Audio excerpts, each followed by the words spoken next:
अगर आपको पेशेंस सीखना है तो रामायण में से आप सीख सकते हो कि पेशेंस क्या है। पेशेंस यानी धैर्य क्या है। आपने देखा होगा कि राम भगवान जिसको दूसरे ही दिन सुबह राज्य अभिषेक करना था, जिसका सब उसको युवराज करके बुला रहे थे कि युवराज, जो दशरथ राजा ने बोल दिया था कि दूसरे दिन राम भगवान का राज्य अभिषेक होगा राम का, और रात को पता चलता है कि 14 साल के लिए उसको वनवास जाना है।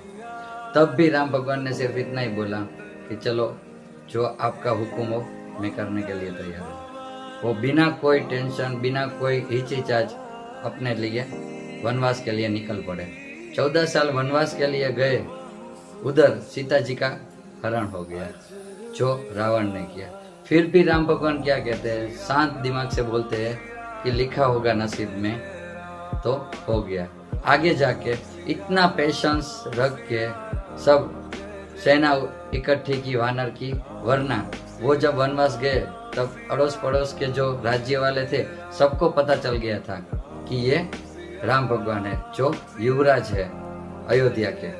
फिर भी उसने किसी की मदद नहीं मांगी, वरना अगर चाहते तो राजाओं को बोल देते कि चलो तुम्हारी सेना दो, मुझे जाना है। फिर भी उसने किसी की मदद नहीं ली और क्या किया, वानरों को इकट्ठा किया और पूरी सेना तैयार की। उधर जंगल में वो सबरी को भी मिले जो उसकी कब से प्रतीक्षा कर रही थी। इतना पेशेंस उसके फेस पे था कि मैनेजमेंट भी इतना अच्छा था कि पूरे वानर को इकट्ठा किया, जो चंचल होते हैं वो वानर को इकट्ठा किया, और जब गए बाली को उसने मात दिया। और फिर जब गए लड़ने के लिए तब भी उसमें इतना पेशेंस था कि सब मैनेजमेंट पे ही चला। हनुमान जी को सिर्फ इतना ही बोला कि तुम जाओ और सीता जी को सिर्फ बोल के आओ कि हम लोग उसको लेने आ रहे हैं, धैर्य रखे, हम लोग उनको लेने आ रहे हैं। हनुमान जी में भी आपको सीखने के लिए मिलता है कि हनुमान जी भी कितने पेशेंस वाले, और जितना बोला उतना ही किया हनुमान जी ने। अगर वो हनुमान जी में पहले से शक्ति थी, क्योंकि वो अंजनी पुत्र है, पवन पुत्र है, वो कुछ भी कर सकते, शंकर के कर्ण है। फिर भी वो गए, सीता जी को मिले, सब कथा की कि राम भगवान आपके लिए चिंतित है और आपको लेने के लिए हम लोग वो आ रहे हैं। उधर सिर्फ इतना ही बोला कि मैं राम का दूत हूँ। अगर वो बोल सकते थे कि मैं पवन पुत्र हनुमान हूँ, मैं ये हूँ वो हूँ, मुझे वरदान मिला है इंद्र से कि मैं कभी डूब नहीं सकता, वो भी बोल सकते थे। पर सिर्फ उसने परिचय अपना कैसे दिया कि मैं श्री राम का दूत हूँ। और जब वो रावण के पास भी गए तब उसमें इतनी शक्ति थी कि रावण को वो तब भी मार सकते थे।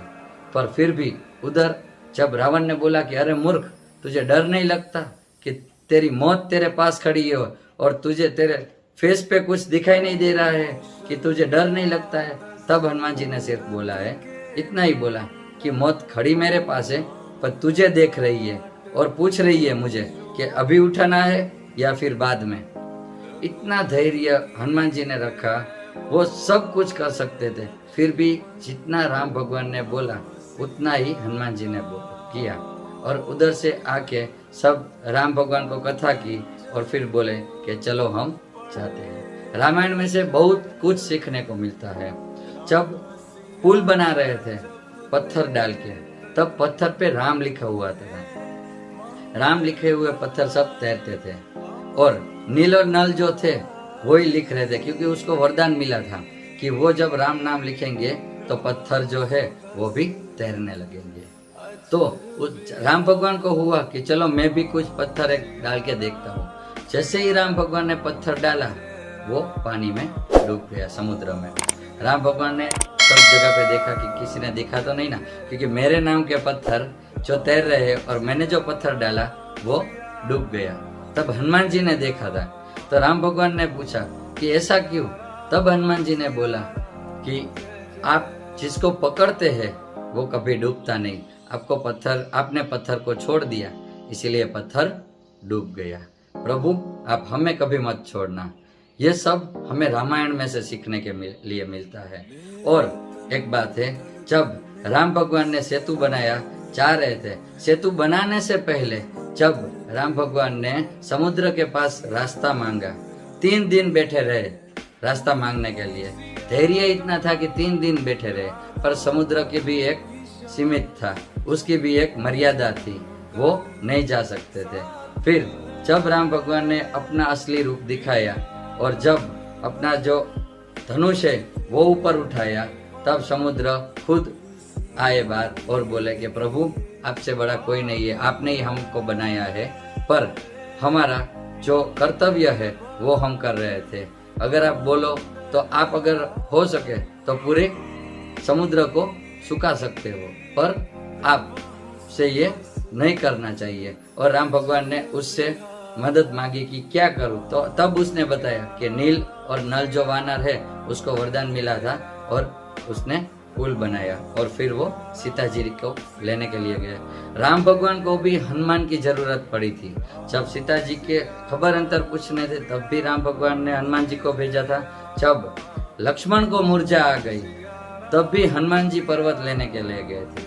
और जब पर्वत लेने के लिए गए तब हनुमान जी ने उधर हिमालय में जाके देखा तो उसको पता नहीं चला हनुमान जी को कि कौन सा जो पौधा है वो लक्ष्मण जी को ठीक कर सके। पूरा पर्वत उठा के लेके आए। ये हनुमान जी की बुद्धि है और ये हनुमान जी का पावर है। हनुमान जी कुछ भी कर सकते थे, पर जितना राम भगवान ने बोला उतना ही किया। और एक बार हनुमान जी में से आपको एक सीखने को मिलती है कि हनुमान जी ने कभी ऐसे नहीं बोला कि मैं ये कर रहा हूँ, मेरे से ये हुआ, मैंने ये किया। जब लंका जलाई तब भी सबने पूछा कि लंका आपने कैसे जलाई।